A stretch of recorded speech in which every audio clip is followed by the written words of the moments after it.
Thank you for the introduction. I'm looking forward to the important discussion.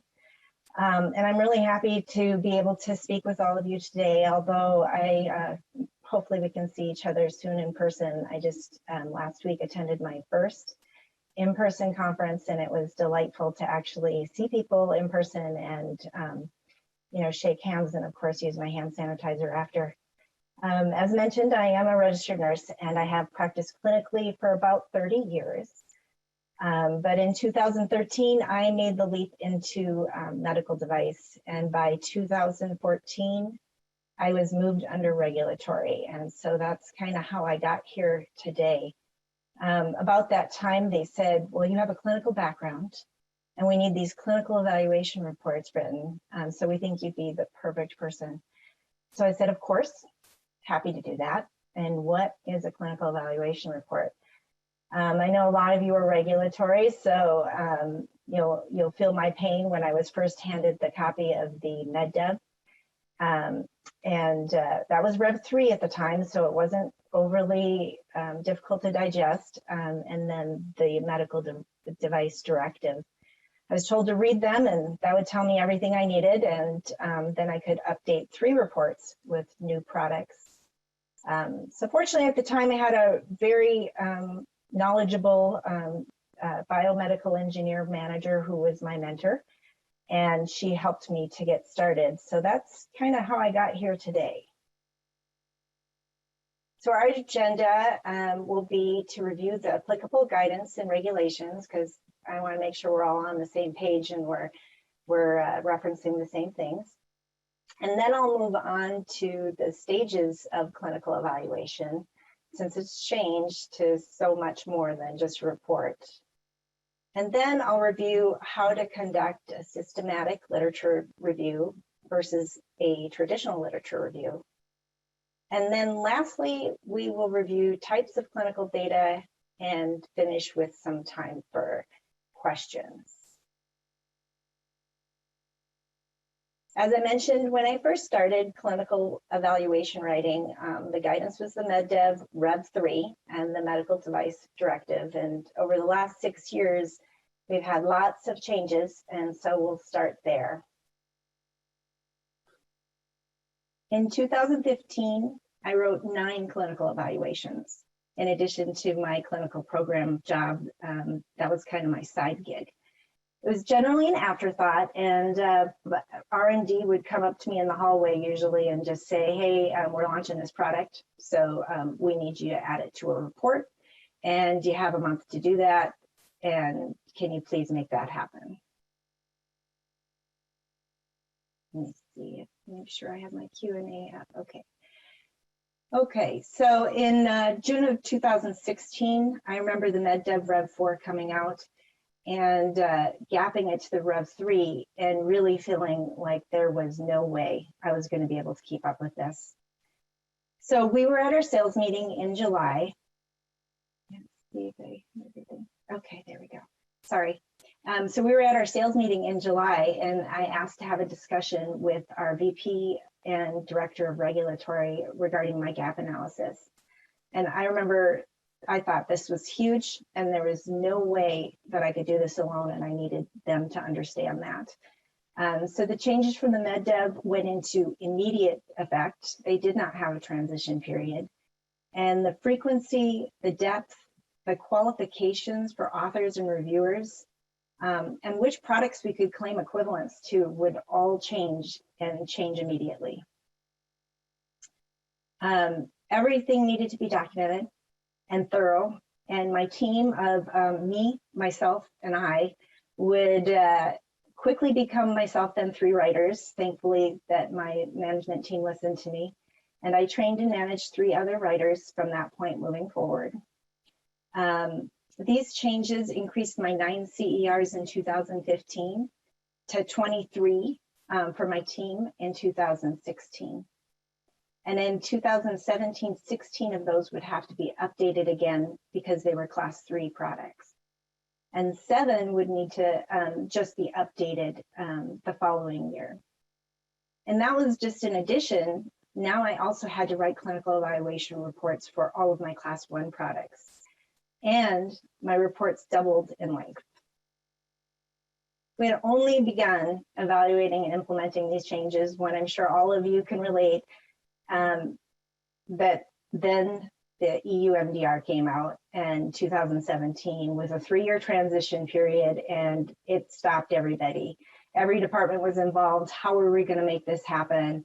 And good or bad, May of 2020 came and left. We were given an extension because of COVID into 2021. And as part of that MDR, we also got the Medical Device Coordination Group guidance documents.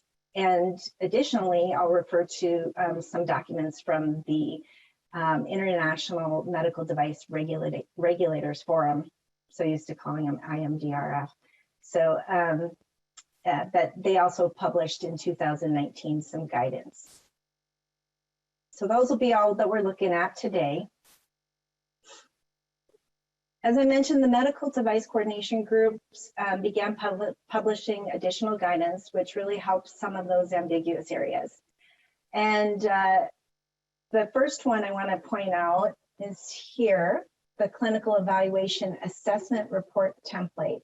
I know I glanced over this a lot at first, thinking that was for the notified bodies. I don't even know why it's here, but really it's a template for them on how to review your report and what they need to look for. So it's really something that you should use as a checklist to kind of help you with your report. And then something that was new, I mean, it existed before the MEDDEV and before MDR, but we didn't really do it, was PMCF plans and reports. And so fortunately, they did publish some guidance and some templates. Although they're not extensive, they are a template that you can use for your PMCF. And now this one, I will review just some pieces of it as well. And that's guidance on the buzzword sufficient clinical evidence. And it goes into what's really sufficient for legacy devices. And we won't talk about this one today, but there is also one for guidance on equivalence, which I mentioned, or I will mention, and that's a really big sticking point on what you can claim equivalence to, and this one would help with that. So what's a clinical evaluation? Originally under the MEDDEV Rev 3, a report kind of fit this definition. It was a clinical evaluation was just an assessment and analysis of clinical data pertaining to your medical device that verified the clinical performance and safety. But when that Rev 4 came out, the definition was really expanded, and it became a methodologically sound, ongoing procedure to collect, appraise, and analyze. And like that wasn't enough, then they went on to say you have to have sufficient, you're going to show with your report that you have sufficient clinical evidence to confirm compliance with relevant safety, relevant essential requirements for safety and performance, which now we translate to the GSPRs. And that, of course, is according to our manufacturer's instructions for use. So when the medical device regulation came out, I thought that this, how are they going to fit the 60 pages from MEDDEV into the MDR? And they didn't. They abbreviated it, but it pretty much kind of gives you the same theme. And they talk about clinical evaluation in Article 61 and Annex 14, and say pretty much, like I said, the same thing. It's a continuous process that's used to generate, collect, analyze data. And they added the words including clinical benefits. So now that we know where to look for the guidance and how clinical evaluation is defined, we can start to review the stages of clinical evaluation so we know what's expected. So the MEDDEV Rev 3, I really thought when Rev 4 came out that this was like some new thing, these 5 stages. And realistically, 4 of the stages existed before. They just, weren't necessarily documented and part of the whole documented process. So prior to 2016, there was 4 stages, and now there's 5. The first stage is actually stage 0, and it consists of scoping your clinical evaluation plan or your plan. And this is something that I'm sure we've done before, but now it's expected to be a written plan. And it's emphasized in section 7 of Rev 4 of the MEDDEV, and it has additional details that you can, get further into in Appendix 3. The next stage, identification of the clinical data. That's, what clinical data are you going to use? Preclinical, do you have a clinical investigation? Literature can be your clinical data. And are you going to use an equivalent device? Because if you're using an equivalent device, you'll need all of that data and support on that as well. And you can find additional information on that in section 8, identification of pertinent data, and appendix 4, which is sources of the literature. And then I think appendix 5 is the literature search and review protocol. So now you've decided what data you're going to look at. You get into stage 2, or appraisal of the pertinent data. And so that should be a systematic approach, and that's described in section 9, appraisal of the pertinent data, and appendix 6. And that gives you examples, appendix 6 does, of studies that lack clinical validity for demonstration of adequate clinical performance or clinical safety. And then from there, you've got your data, you know what you're doing, but now you have to analyze it to the GSPRs, but was the essential requirements.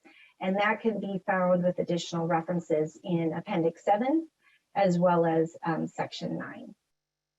So we've done all of that, and now finally you get to your clinical evaluation report. And that's stage 4 or 5, however you want to call it. And that's where you finally get to your documented report of your conclusions regarding your device's safety and performance. And that's laid out in section 11. And appendix 9 and 10 also give you a sample table of contents for the CER. And 10 gives you a checklist that you should look at to ensure you have all of the components prior to release of your report.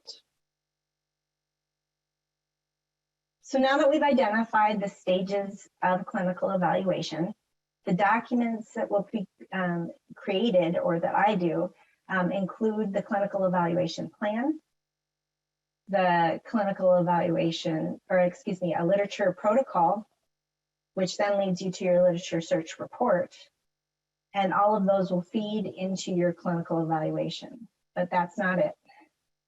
There's also your PMS plan and your PMS report. And those literature search, the information from the literature will also go back into that. And then your PMCF plan and report, and that PMCF plan really should be incorporated into your CER as well. And then the results of your CER are going to feed back into your CEP for future updates that need to be done to that, as well as all of this will feed back into your risk assessment to see what needs to be updated in your risks. So the clinical evaluation then starts with stage 0, and that's the clinical evaluation plan. And I think of the clinical evaluation plan as an outline or a map for how the remainder of the clinical evaluation would be done. In that one of those MDCG guidance documents, the 2020-13, it gives the notified body a list of what they should expect in your clinical evaluation plan. And that's also laid out in MDR Annex 14, Part A. And this is a list of what it describes. Your CEP needs to identify the general safety and performance requirements, state the intended purpose of the device, the intended population, the indications, the contraindications, and they need to give a detailed description of the intended clinical benefits to patients. Also, you need to identify the clinical safety and reference any residual risks and side effects. And then we get into this whole new thing, the state-of-the-art section that needs to be described in there. How are you going to determine if you're state-of-the-art?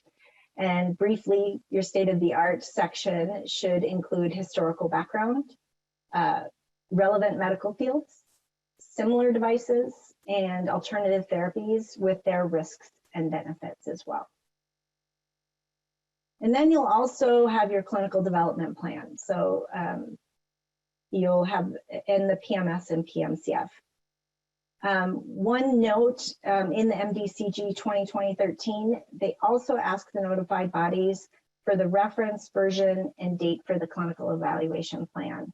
So it kind of makes it sound like it should be a separate document, because I know that sometimes that's a question. Additionally, they need to check off the literature search and how it's going to be done and how the author analyzed for inclusion, exclusion criteria, as well as weighting the evidence, which we'll discuss more in a few slides. So now that we have a plan for our clinical evaluation, we know that we need to search the literature. Regardless of whether the device has its own preclinical and clinical data and investigations, it will be expected that we search for all the data that supports the device for state-of-the-art and all the data, good and bad, related to the device. So prior to doing a literature search, you need a protocol. So a literature search protocol should include the background of the device, name, model, why the review is being done, any prior literature searches and those findings, and also how will it feed into the risk management process? How will your results feed into that? And how should it include, and now it should include equivalent devices if those are going to be how your clinical evaluation is performed.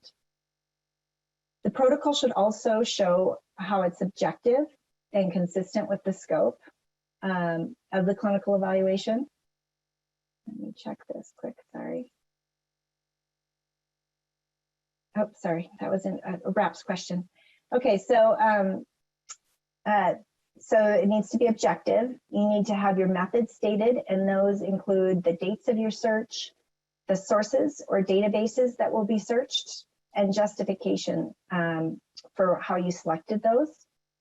The databases, you know, there's a lot of different databases out there. There's Embase, PubMed, Cochrane, Science Direct, Google Scholar, but the MEDDEV suggests or recommends that you use 2 databases.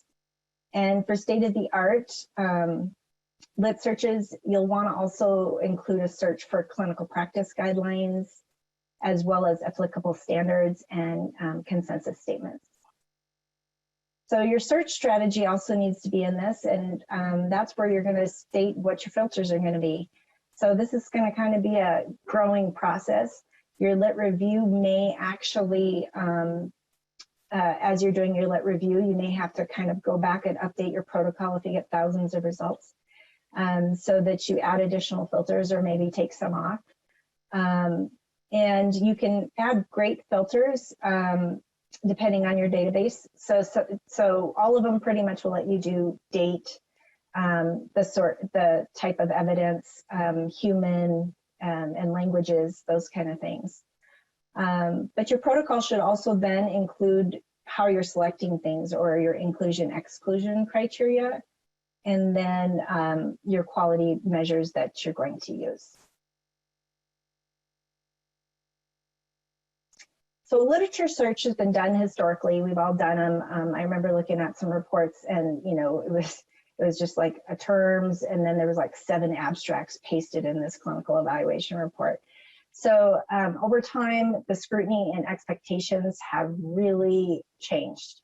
And so the MEDDEV Rev 4 stated the literature search and literature review protocol should address the background to and the objective of the review, specifying the literature review questions, the methods for identification, selection, collection, and appraisal of the relevant publications needed to address them. And it should include the literature search methodology or the literature search protocol. So reinforcing that we need a protocol. Now that you have your protocol, you're going to need to do your lit review. But how do we do that? The MEDDEV gives us some guidance on this as well, and states the literature review needs to be objective, non-biased, systematic, and use appropriate review methods. Examples of this are PICO, Cochrane, Prisma, Moose proposals. Those are all in the MEDDEV for reference for you. I generally use the PICO, and so that helps. This down on the bottom here will help you to formulate your search. So you need to kind of formulate your research question, knowing who your patients are, what's their problem, what are you going to do for them, and is there a comparison device that you need to look at, and what are the results that you're really looking for.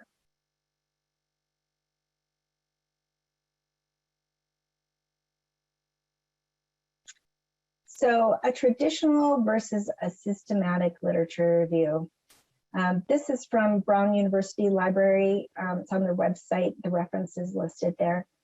A traditional literature review is not obsolete. It may be used for developing parts of your state-of-the-art. I mean, it's kind of hard to, do a systematic literature review and come up with your background information or general disease information. But for supporting the specific device or equivalent device with clinical data, you'll really need to do the systematic search. And looking at the difference between the traditional literature review and the systematic, the differences really start with the review question. I used to do my searches and it would be like, I just Googled, in my prior life, PIC, peripherally inserted central catheter, and get all kinds of, results. But that didn't include the population or that it was for vascular access, or that, potential complications like thrombosis. So really this helps show how that you need to have a well-defined question for your systematic literature review. Now this next one, searching for studies, as I mentioned with the traditional and the state-of-the-art, the ad hoc studies are kind of what you're going to do when you do background, right? It's kind of hard to find out what your vascular access started with a systematic lit review. But for the purposes of clinical data, it says that they want you to find published and unpublished literature. And I always thought, how do you find unpublished literature? That's really something. But there is some databases off the top of my head, and I don't work for them.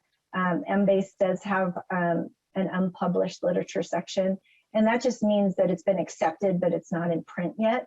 Or it could be like a conference abstract or a poster, that kind of thing. And, I don't know that those would be high enough evidence that you'd include, but it's good to know what's out there. So as part of your study selection, the real difference there is going to be pre-existing inclusion-exclusion criteria, where that might not be well defined in the traditional lit search. Assessing the quality of included studies differs in that, in a traditional lit review, you just kind of include anything. It's got my device, I'm going to include it, right? And so with the systematic, you want to look at the bias as part of your inclusion-exclusion criteria and limitations as well. So, and that goes into this bottom one, which is conclusions based on the study quality as well. So this is kind of how I do my lit search and review. After the search question and the terms have been identified in the protocol and the plan, the next step is really to implement your search. And this is one example of how I perform searches. I input the terms and use Boolean logic that I've identified from my PICO search. And then I add my filters. Generally, those include some of these on the side here, including like dates, types of studies, English, human. Sometimes excluding or narrowing your search to English, you might miss some things. But it's a little difficult to, sometimes, usually the abstracts will be in English as well, even if the study is not. So you could kind of take that out to start with, and then if you find the articles in German, the abstract itself might show you if it's relevant or not, and then you could include it. So that brings me to, I perform the search, and now I start looking through everything that's come out, right? So let's say my search gave me 1,000 results. Well, 1,000 results to pull all of those articles is going to be like $50,000 to start with. But it's really unnecessary, because a large percentage of those, probably 80% of that 1,000 articles, you generally could exclude just from the title. An example of this is for if you're doing that search again on peripherally inserted central catheters. I often got results for arterial catheters or urethral catheters. Now, it's a venous catheter, so obviously those are not pertinent, and so I could easily just from the title exclude those. So once I've excluded those, let's say I'm down to 200, then I start looking at the abstracts. And the abstracts will generally give you quite a bit of information. What they won't give you is if your safety and performance data is in there. So you will need to pull, when you've narrowed that down from maybe 200 to 50, you may need to pull the full text articles for a large number, or at that time you might decide you want to start over and add additional filters to, as you realized that you were including the urethral catheters or something like that. So then when I pull those full text articles, I look for the safety and performance data, and that helps me with my inclusion, exclusion. I don't know, some of you have probably seen this. As I mentioned earlier, the IMDRF has a guidance document on clinical evaluations. And as part of that, really we're asked in the MEDDEV to weight the evidence and have a methodologically sound process for doing that. So this is one example that you could use to do that. So once you've narrowed your list of inclusions and it's time to appraise your data, you can sort the data and the type, but really you want to look at, was this data actually from your device? Or was it from your equivalent device? Or was it from some other device altogether? And then you're going to look at, was it used for the same intended purpose? For example, a more broad scope would be, let's say you have a plate for a tibia, and they're using it off-label for a clavicle. I don't know if you could do that, but let's say that that's what's being done. So then that might be a major deviation that you might not want to include in this. And so then you get to the appropriate patient group. Well, is this for sure being used for, for pediatrics or for adults, or what's your patient group, and what's the intended use? Is it the same? And then you're going to look at, is it a high quality article? Does it have minor deficiencies, or is it really insufficient information?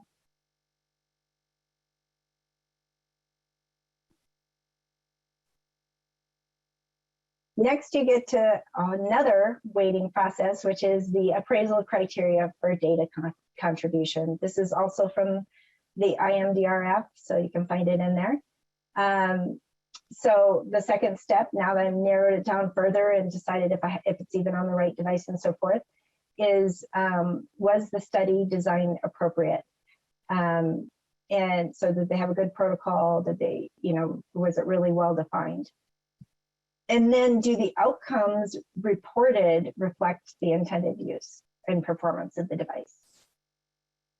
Then you go into follow-up. So, if you're looking at how a bone plate performs, realistically, are you just looking how it performed to put it in, or are you looking at its performance 5 years down the road? So depending on your intended use will help you know if they have sufficient follow-up. And then, of course, we get to the statistical significance. So, do they actually have enough people in their study? and was it appropriate? And if not, you might need to exclude it for that. Some of the case studies, for example, might only have like 4 people in them, or they might not have, it might just be 1.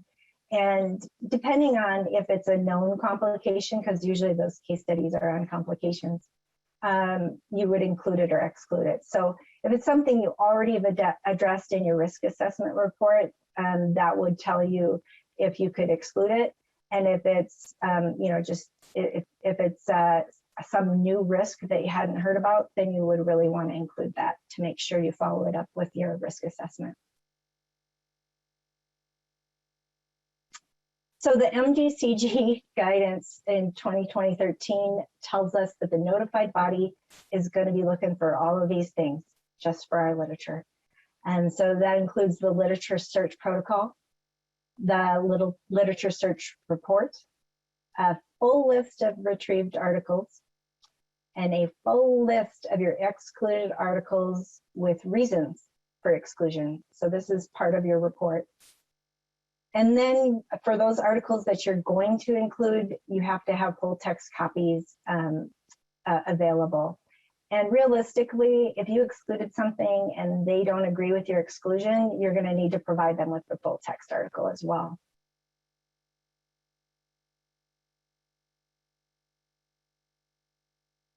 So the clinical evaluation relies on clinical data, and literature is just one type of that clinical data.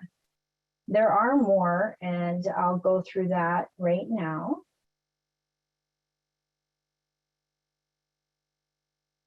But first, that buzzword.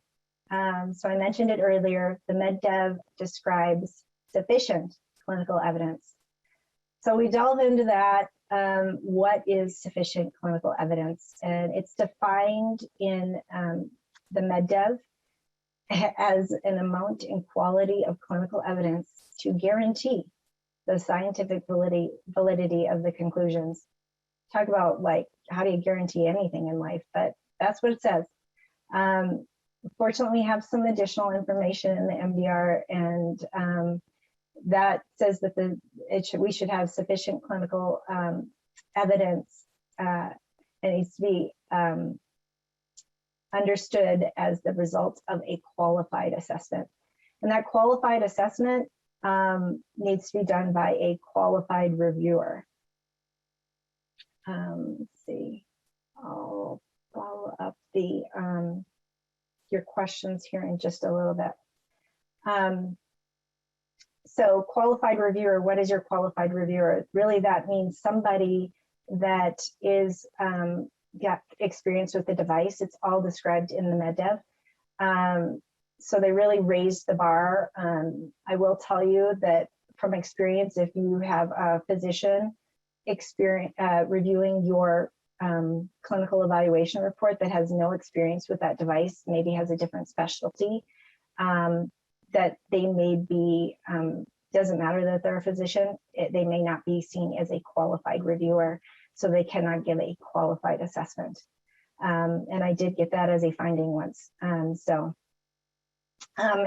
MDR 61, section 4, then helps us a little bit further, gives us a little panic moment, but it calls clinical investigations, and it says clinical investigations should be performed for class 3 devices.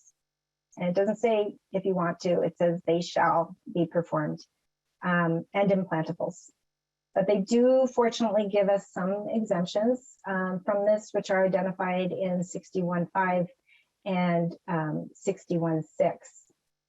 But the common theme for these exempted devices is that they've been previously marketed and that they have demonstrated equivalence or have equivalence to a product that's already been on the market. Sorry, I need one more cup of coffee. And Article 61, 6A and B further distinguish between legacy devices, which have been previously marketed under MDD, and a specific subset of well-established technologies. So that's kind of a new buzzword as well. So is it a new device, or is it previously marketed, or is it a well-established technology? So where does the clinical data come from that is sufficient? In MDCG 2020-6, it has a hierarchy of clinical data for established devices compared to those that are not well established. So here on this slide, you can see I kind of put what they had in text into a little flow sheet. And up on the top is, you know, the highest or strongest data, and down on the bottom is, you know, it's data, but it's not really useful. And so, and here they also distinguish between the established and the not established devices. So we get a little bit more leeway with our established devices, but really starting with number one is your high quality clinical studies, and then high quality clinical studies with gaps, registries, clinical studies with flaws, equivalence data from your equivalent device, and then your state of the art, which is your information from similar devices. And then your PMS or complaint data kind of falls down right about number 7. So it's data, but they don't really, you know, consider it high level data, because you may have a low number of complaints depending on your device. And for an example of this, you know, if you have a very expensive device, let's say that PICC line, right?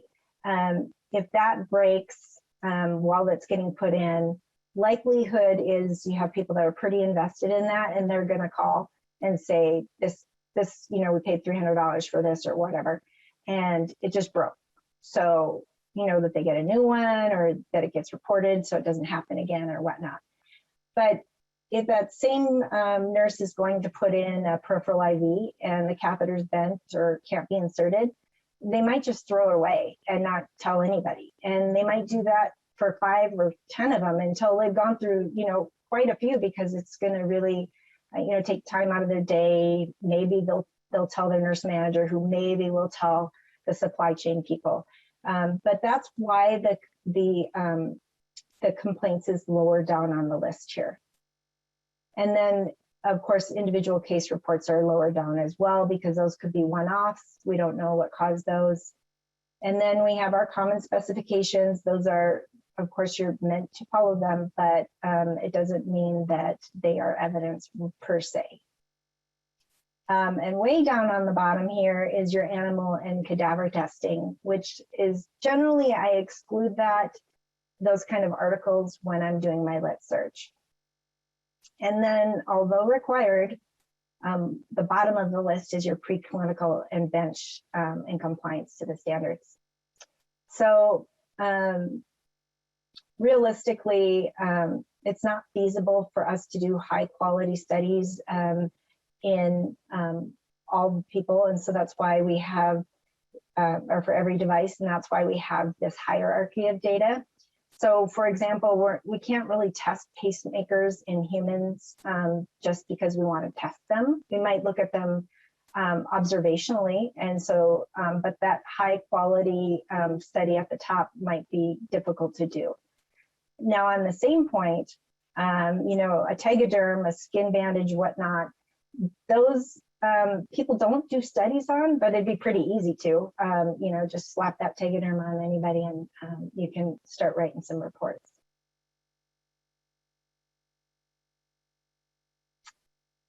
So key components of our clinical evaluation then, you know, like I said, it's so much more than a report. I used to just write a report, and now it needs to have that plan, the clinical evaluation plan, the literature search protocol, which I usually do as a separate document or at least a separate section in the CER. And then the systematic literature review, and going back a few slides, that needs to include your list, your full list of retrieved articles, as well as the full list of exclusions and the reasons for that, and those full text articles. And then finally, the clinical evaluation report, which will show that the device has sufficient clinical data for the class and risk of the device to support its safety and clinical performance. And that's, you know, that's our final thing. Do you have sufficient clinical data to support this device?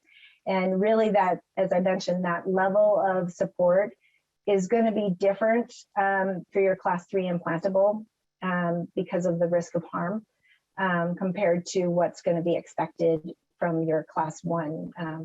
I think it's a class 1 tegaderms. So, and I think that concludes, and I will open it up. I'll look at these questions that we have here. Do you see any important differences in areas of focus between the CER guidance for manufacturers and the CEAIR guidance for the notified bodies? Are notified bodies steered toward any areas of critical review that are not delineated in non-notified body registrations or guidance, which manufacturers or CER writers should be aware of? I don't see any clear differences. I see clear interpretations. So they really have a template with check boxes. So I would definitely look into that. I don't think that there's anything that's called out in the CEAR guidance for them to include that wasn't mentioned in the MEDDEV, but I do think that it was maybe not made a priority, or wasn't talked about a lot in the MEDDEV Rev 4. And the next question, and you're welcome, Joel. Is the appraisal done on abstracts or full text review? So you have to do there's two different answers to that. So first, you're going to narrow your search. You'll narrow your search through looking at the abstracts, but the appraisal of the data it will be done on a full text article. And that appraisal, then you should have that full text article available. Okay, can you elaborate on the process for identifying specific measurable safety and performance objectives appropriate to the device as it falls into the clinical evaluation process?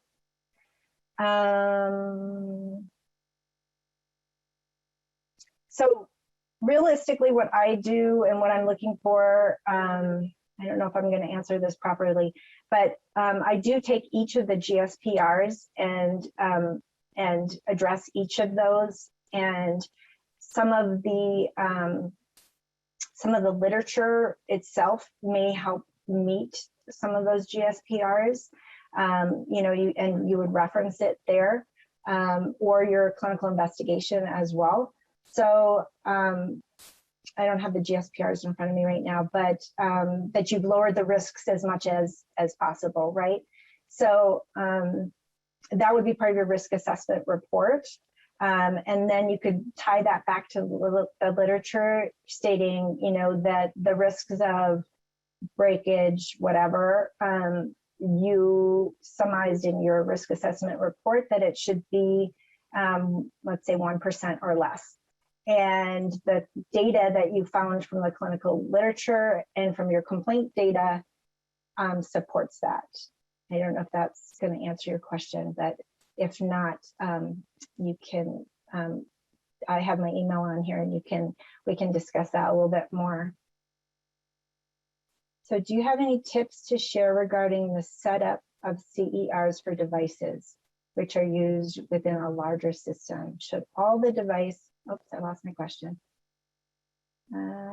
Should all the device within the system be evaluated in one CER, or can it be justified to have split CERs? So it's going to depend on the device. So sometimes, well, first of all the components you need to manufacture. And so if you're, for example, packaging somebody's syringe with your device, they would need, that would not be in your CER. You would need they would need to get CE marking on that, or they need to give you their technical file. So it's really going to depend. I know that it's hard because accessories, I'll go to, for example, a bone plate. A bone plate might include, you might also sell the drill and the screws for that bone plate. But realistically, you're not going to find any literature or any clinical data on that screw, or doubtfully. You might have complaint data, and so in that, you might want to include the screw with the bone plate,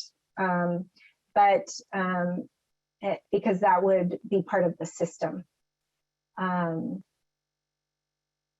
Okay, I hope that answers your question. But yeah, so if it's your accessory, then you would need to, you know, if it has its own clinical data, you would include it in there. Okay, so my experience with the systematic searches is that a qualified medical librarian is usually helpful. What is your experience? We do have qualified medical librarians at our at my organization, and I think it depends. Sometimes, you know, for something in depth or difficult to find information, that librarian is definitely helpful. I know that it is listed, somebody with librarian or experience in the systematic searches should be utilized for this, or at least a person with experience. So that is helpful. I don't know that it's mandatory. It just kind of depends on if you're able to formulate your question yourself and you really feel like you're getting all of the information that you need. Is there any different requirement for clinical evaluation of IVDR devices? Yes, there is. It's called a performance evaluation. The performance evaluations feed into, they're focused more on the performance of the device, and that's kind of a topic for a whole nother day. But the MEDDEV is a good guidance, but you know, there's 3 different reports that you need to do for IVDR. So they kind of all feed into each other. So I'd be happy to help you with that offline, or we could do a follow-up WebEx as well. So would you consider, as a gremlin, sorry if I said that wrong. So would you consider the state of the art as a section where more body of data is collected than the CER section? So the state of the art, if you look at the sample table of contents, the state of the art section is part of the clinical evaluation. I think it's section, I might say this wrong, but I think it's section 5. And so it's pretty well described. The state of the art is what's going to justify that your device exists, right? So it's going to say, you know, everything that happened before it. It's going to say, you know, the unmet medical needs. It's going to say, you know, we may have this PIC line, and then there's another manufacturer has one, and another manufacturer has one. And you might describe some of the data on theirs as well in that area. And that's where you'll discuss your similar devices that you don't actually have access to their technical file. I would say, depending on your device, the state of the art section is, it's a large part of your clinical evaluation. It will have, I generally do its own lit search. And then I, you know, populate the background and the similar devices, and you have to have your conclusion and your results from your lit search, and then kind of a summary of all of that. And it can be, I would say minimum, it should be probably 3 or 4 pages, unless it's a novel technology. But it's generally embedded within the clinical evaluation report. Elizabeth Galella, we have CERs written under the MDD to MEDDEV Rev 4. is it possible to bridge the CERs to MDR, and we're not planning to update them for another 2 years? Yes, it is. Now, if you're compliant with MEDDEV Rev 4, as I mentioned, there's not like a huge insurmountable, but the review might be more stringent. So what they approved under MDD, you're going to really need to look at that CEAR and make sure that you have all of those met, because they might not have approved it. They might have let some things slide under MDD that they won't under MDR, if that makes sense. So yes, it's definitely, and most people did get their devices approved under MDD, and they have this gap window, which you said is in 2 years, and that's fine, you're approved. But you will have to get that updated by the end of your MDD recertification at that point. So I would definitely take a look at that CEAR checklist and make sure that you have everything met in that, and that will really help you to get to that MDR. And really, like, every report should be an update. You don't want to just throw out all the old data, and you really need to make sure that your last revision of a report matches this revision of a report, because if, for example, your complaint data was from 2018 to 2021, and then you went from 2020 to 2013, I know we had to be really careful with that, because how they categorize complaints sometimes changed. And so you don't want your numbers to change, right? It needs to be consistent between one report and the next report. And, as I mentioned in the lit search protocol, you would reference your old literature search reviews as well in that. So you don't want to just like throw the baby out with the bathwater. You already have a baby. So make sure you don't, you use that as a starting point. Let's see. Alice, searches on similar and equivalent devices should be considered as state-of-the-art or also applicable as clinical data for a device under evaluation. Searches on similar and equivalent. Okay, so searches on similar devices,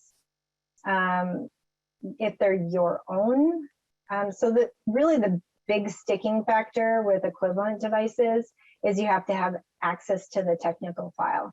And then there's this whole chart between clinical, biological, and technical equivalents, and some have to be the same and some similar. Like I said, I could do a whole webinar on that as well. But so a similar device in my head is another manufacturer's device. Now before, similar meant that it was kind of the same. Maybe it was a different material, or the end was a little bit different or whatever. But really equivalence now means you must have access to that technical file, so you cannot use a competitor's device in that equivalent section. Now going back to that slide of levels of evidence, now similar devices for existing technologies and devices that have been on the market, you could use some of that similar there as your evidence, because you've been, it's not a new technology, it's something that's well established. Let's see.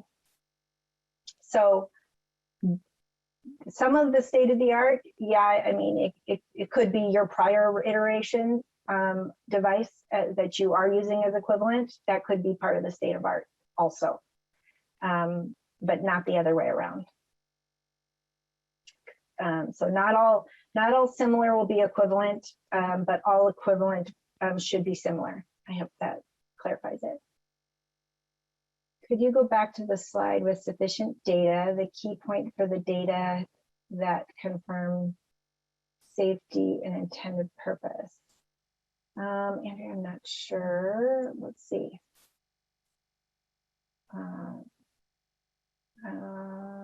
Sufficient, let me pull up that question again. I'm guessing this, could you go back to the slide with sufficient clinical data? The key point for the data that confirms safety and intended purpose.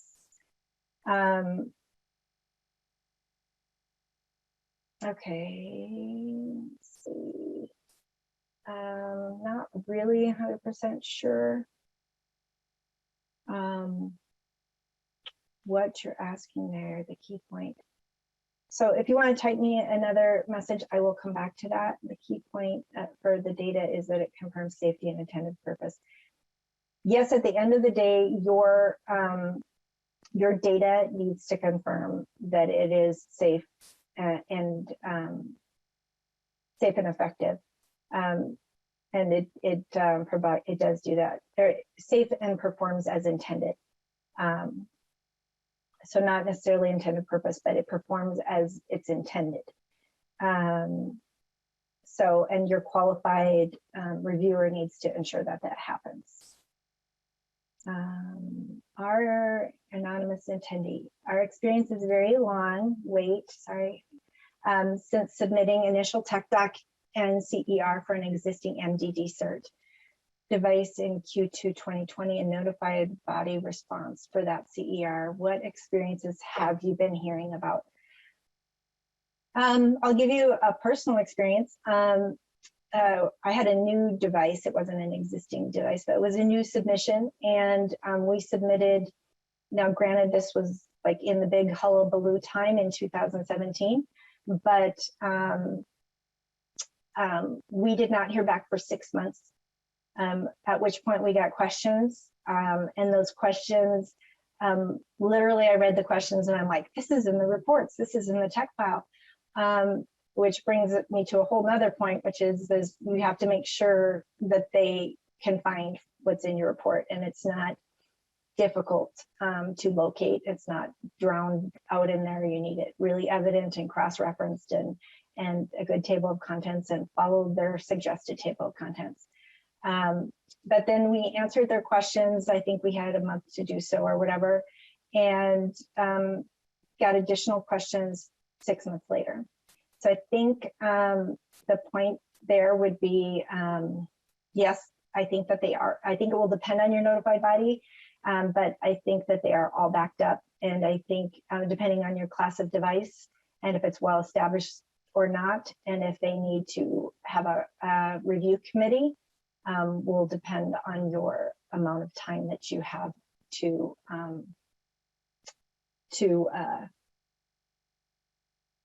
go through this whole process. Jennifer, do you think that it will become common practice for manufacturers to share their technical files, or is this an unrealistic requirement? I don't know. I think that it's pretty unrealistic. I mean, I don't see BD handing over its technical files to Teleflex. I just don't, and I don't see it going the other way around to help them market. Now, on a different point, that would be competitors I'm talking about. On a different point, though, if you have components that you are packaging of somebody else's, and they want you to continue to use their things, like a syringe or a scalpel or something like that, I don't think that that would be unrealistic, but I do think, you know, competitors are not going to hand their information over. Let's see. I'm looking for, oh, it looks like we've got some questions in the chat too. For old devices, as opposed to legacy devices, which were previously placed on the market under MDD and already discontinued, EC certificate is withdrawn already, but still continue to be used in the AAA. Would it be applicable requirements for updating the clinical evaluation report to the rest of their life cycle? Are there applicable requirements completely based on the provisions of MDD and MEDDEV? I think this is a little complex of a question, but if you want to, I can answer this offline, but definitely, and I think we're at the end of our time here, but old devices versus legacy devices. If you have discontinued them, but if they're still out in the market, I think that you, if you want to continue it through its life cycle, yes, I think that you would need to update your CER or pull it off the market. I think that's what you're asking.